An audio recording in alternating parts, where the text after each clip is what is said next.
राधे श्री राधे।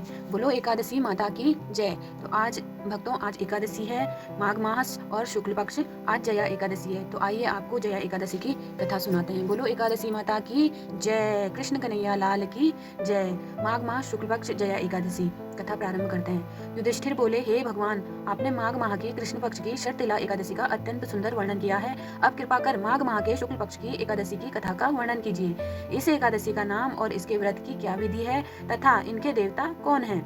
श्री कृष्ण बोले युधिष्ठिर जी से, हे राजन, माघ माह की शुक्ल पक्ष की एकादशी का नाम जया है। इस एकादशी के व्रत से मनुष्य ब्रह्म हत्या के पाप से मुक्त हो जाते हैं और अंत में उनको स्वर्ग प्राप्त होता है। इस व्रत से मनुष्य भूत प्रेत पिशाच आदि की योनि से छूट जाता है। अतः इस एकादशी के व्रत को विधि पूर्वक करना चाहिए। इसलिए राजन, मैं एक पौराणिक कथा कहता हूँ। श्री कृष्ण भगवान जी बोले, एक समय इंद्र नागलोक में अपनी इच्छानुसार अप्सराओं के साथ रमण कर रहे थे, मतलब घूम रहे थे, गंधर्व गान कर रहे थे। वहाँ गंधर्वों में पुष्पदंत, चित्रसेन तथा उनका पुत्र, ये तीन प्रधान थे।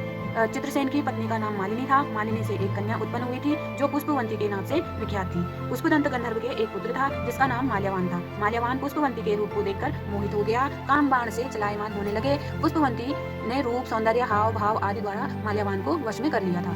पुष्पवंती के सौंदर्य को देखकर माल्यवान भी मोहित हो गया। अतः ये दोनों कामदेव के वश में हो गए, परंतु फिर भी इंद्र के बुलाने पर इन्हें नाच गाने के लिए जाना पड़ा और अप्सराओं के साथ इन्होंने गाना शुरू किया। परंतु कामदेव के प्रभाव से इनका मन न लगा और ये अशुद्ध गाना गाने लगे। इनकी भाव भृंगियों को देखकर इंद्र ने इनके प्रेम को समझ लिया और इसमें अपना अपमान समझ गए। श्राप दिया। फिर इंद्र ने इनको श्राप दिया, तुम स्त्री पुरुष के रूप में मृत्युलोक में जाकर पिशाच का रूप धारण करो और अपने कर्मों का फल भोगो। इंद्र का श्राप सुनकर ये अत्यंत दुखी हुए और हिमालय पर्वत पर पिशाच बनकर दुख पूर्वक अपना जीवन व्यतीत करने लगे। रात दिन उन्हें एक क्षण की निद्रा भी नहीं आती थी। इस स्थान पर अत्यंत सर्दी थी। एक दिन पिशाच ने अपनी पत्नी पिचासी से कहा, हमें पिछले जन्म में ऐसे कौन से पाप किए थे जिससे हमें इतनी दुखदायी यह पिशाच योनि प्राप्त हुई है। देव योग से एक दिन माघ माह के शुक्ल पक्ष की जया एकादशी आई। इस दिन दोनों ने कुछ भी भोजन न किया और न कोई पाप कर्म ही किया। इस दिन केवल फल फूल खाकर ही दिन व्यतीत किया और महान दुख के साथ पीपल के वृक्ष के नीचे बैठ गए। उस दिन जया एकादशी थी तो उन्होंने कुछ भी भोजन ग्रहण नहीं किया और दुख पूर्वक पीपल के पेड़ के नीचे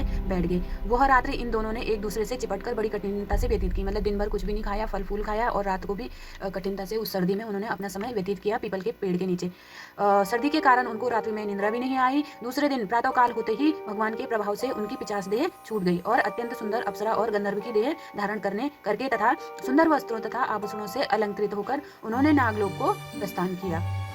आकाश में देवगण तथा गंधर्व इनकी स्तुति करने लगे और पुष्प वर्षा करने लगे। नागलोक में जाकर इन दोनों ने देवराज इंद्र को प्रणाम किया। इंद्र को भी इन्हें अपने प्रथम रूप में देखकर आश्चर्य हुआ और वे इनसे पूछने लगे कि तुमने अपनी पिशाच देह से किस प्रकार छुटकारा पाया है, सो सब बताओ। तो माल्यवान बोले, हे देवेंद्र, भगवान विष्णु के तथा जया एकादशी के व्रत के प्रभाव से हम लोग पिशाच की देह को छोड़कर पवित्र हो गए। इंद्र ने कहा, अब तुम दोनों मेरे कहने से सुधापान करो। जो लोग एकादशी के व्रत से में तत्पर और भगवान श्री कृष्ण के शरणागत होते हैं वे हमारे भी पूजनीय हैं। भगवान श्री कृष्ण कहने लगे, युधिष्ठिर, जिस मनुष्य ने इस एकादशी का व्रत किया है उसने मानो सब यज्ञ तप आदि किए हैं। जो मनुष्य भक्ति पूर्वक जया एकादशी का व्रत करते हैं वे अवश्य ही 1000 वर्ष तक स्वर्ग में निवास करते हैं। ये बोलो एकादशी माता की जय।